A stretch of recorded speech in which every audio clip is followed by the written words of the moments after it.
Welcome to this explainer. Today, we're going to peel back the layers of some classic psychological theories to figure out what really makes you, you.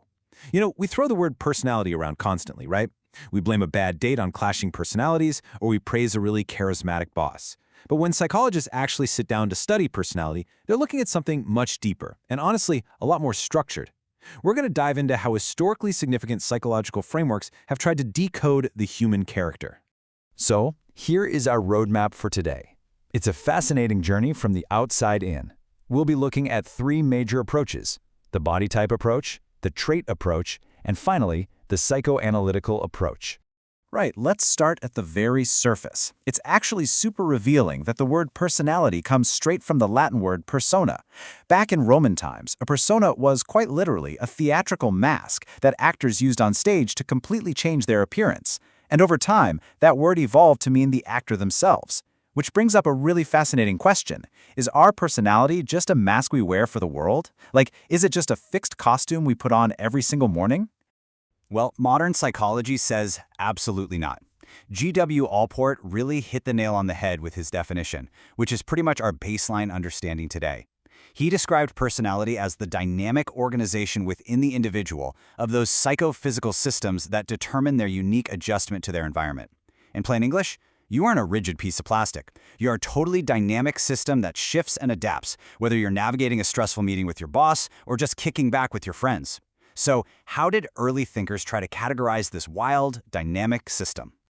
That brings us to layer one, the body type approach.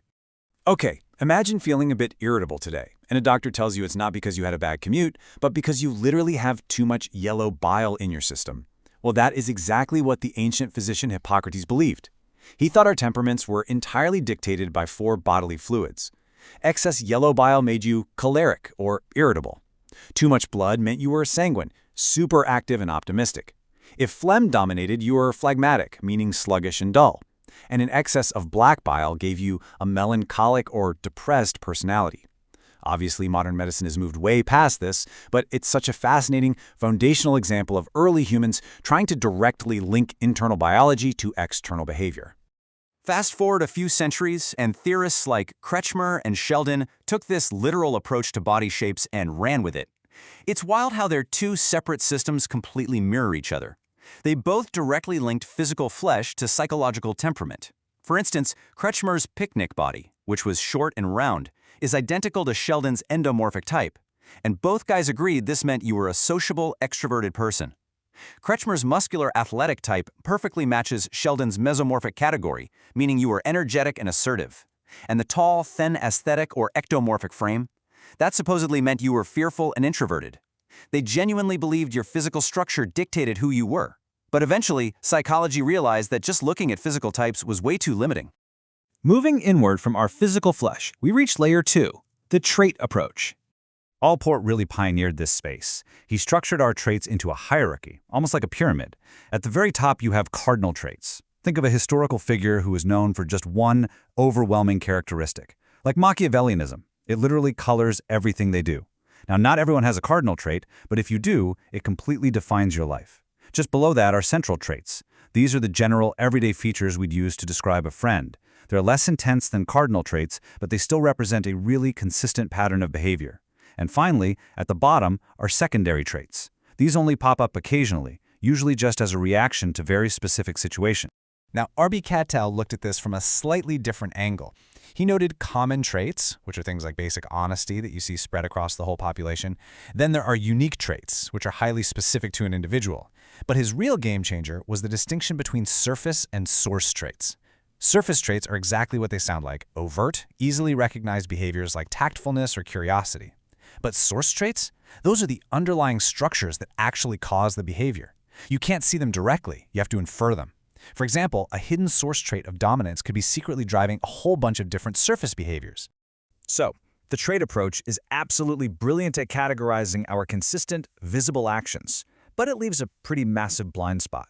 How on earth do we explain the desires, the fears, and the messy impulses that we actively push away? What about the thoughts we deliberately hide, sometimes even from ourselves? That brings us to our third and absolute deepest layer of self, the psychoanalytical approach. Enter Sigmund Freud.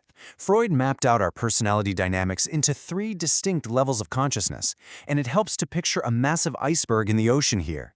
The tiny tip sticking out above the water, that's the conscious mind. It just holds whatever thoughts you're aware of right at this exact second. Just below the surface is the pre-conscious mind. These are things you aren't actively thinking about, but you could easily recall them if you tried. But then, plunging deep, deep down into the dark water is the unconscious mind. This thing is huge. It contains all our repressed wishes, selfish needs, immoral urges, and shameful experiences. And the kicker? We are completely unaware of it, and we can't access it on demand. So, you might be wondering, how does that massive, hidden chunk of ice get built in the first place? Well, it happens through a process called repression. Repression is basically forcing our unsatisfied desires and our most painful experiences down into that unconscious layer. Whenever an impulse is just too threatening or too shameful for our conscious self to deal with, we just shove it into the dark. It is the ultimate psychological defense mechanism. And this leads us to Freud's ultimate conclusion about personality dynamics. He firmly believed that the absolute most important part of our psychic activity is that unseen unconscious. His theory says that our actual behavior patterns, and therefore our true, fundamental personality, are completely determined by those repressed desires locked away in the dark. The things we refuse to look at are literally the things steering the ship.